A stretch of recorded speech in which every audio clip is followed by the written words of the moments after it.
Hello and welcome to today's financial news brought to you by Skyriss.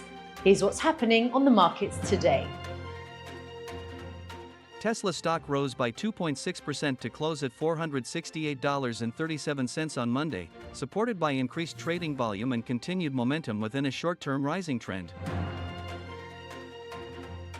The French stock market index fell to €8,110, its lowest in a month, as markets paused after a busy week of earnings, policy moves, and a US-China trade truce.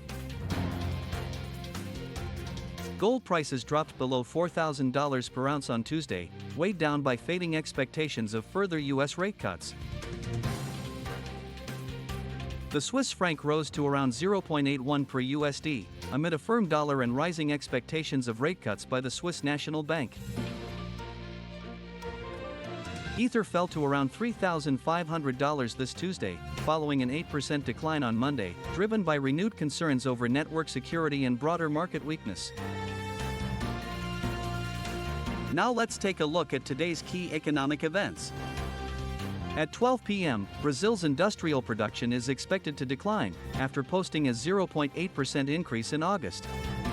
At 9:30 p.m., the United States will publish crude oil inventory data for October 31st, following a 4 million barrel deficit in the previous week.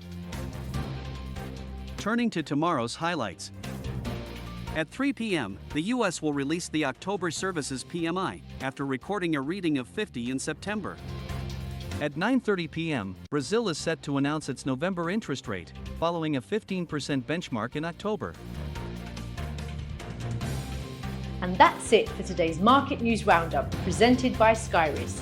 Thanks for joining us today, and be sure to tune in again tomorrow for more financial news.